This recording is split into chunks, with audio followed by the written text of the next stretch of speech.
محترم ناظرین کرام، السلام علیکم۔ میرے چینل کا نام دا اسپرچول اسپورٹ ہے۔ یہ پیورلی اسلامک چینل ہے جس میں اوتھینٹک احادیث کی روشنی میں دلائل دیے جاتے ہیں تاکہ سننے والوں کو درست معلومات فراہم کی جا سکے اور ان کی رہنمائی ہو۔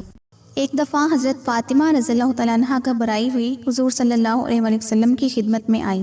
حضور صلی اللہ علیہ وآلہ وسلم نے فرمایا، بیٹی کیوں گھبرائی ہو؟ عرض کیا کہ ابا جان، رات باتوں ہی باتوں میں میری زبان سے کچھ ایسی باتیں نکل گئیں کہ میرے شوہر علی رضی اللہ تعالیٰ عنہ ناراض ہو گئے۔ ان کی ناراضگی سے مجھے اللہ کا خوف معلوم ہوا کہ شوہر کی ناراضگی اللہ کی ناراضگی ہے۔ پھر میں نے ان سے معافی مانگی، وہ میری خوشامد دیکھ کر ہنس پڑے اور مجھ سے راضی ہو گئے۔ حضور صلی اللہ علیہ وآلہ وسلم نے فرمایا، اے بیٹی، اس خدا کی قسم جس نے مجھ کو سچا رسول بنا کر بھیجا ہے، اگر تمہاری موت اس حال میں آتی کہ تمہارے شوہر علی رضی اللہ تعالیٰ عنہ تم سے ناراض ہوتے تو میں تمہارے جنازے پر نماز نہ پڑھتا۔ اے میری نور چشم، اگر کوئی عورت مریم علیہ السلام کی سی عبادت کرے اور اس کا شوہر اس سے ناراض ہو تو اللہ تعالیٰ ایسی عورت کی عبادت قبول نہیں کرتا، اور اللہ تعالیٰ اس عورت سے خوش ہوتا ہے جو اپنے مرد کو خوش رکھے اور غیر مردوں سے اپنے آپ کو چھپائے۔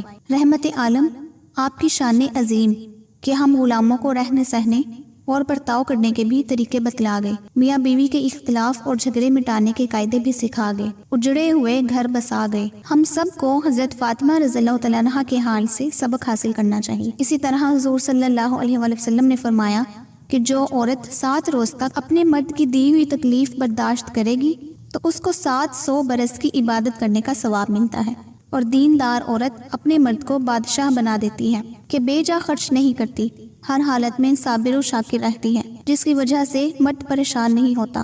دیندار بیوی کا مل جانا اللہ تعالیٰ کا ایک تحفہ ہے، اور دنیا کی چیزوں میں سے اچھی چیز دیندار اور فرما بردار بیوی کا ملنا ہے۔ کسی شاعر نے کیا خوب کہا ہے، جب علی نے شادی کی کلثوم کی، وقت رخصت بات یہ اس سے کہی، جا کے شوہر کے یہاں کرنا وہ کام، جس سے ہو دنیا میں تیرا نیک نام۔ وہ کہے جس راہ تو اسی راہ چل، اس کے فرما میں نہ لا تو کچھ خلل۔ حکم شوہر جو بجا لائے گی تو، مستحق فردوس کی ہوئے گی تو۔ اگر آپ کو یہ ویڈیو پسند آئی ہے تو اپنے دوستوں کے ساتھ بھی شیئر ضرور کیجیے گا۔ دعاؤں میں یاد رکھیں۔ اللہ حافظ۔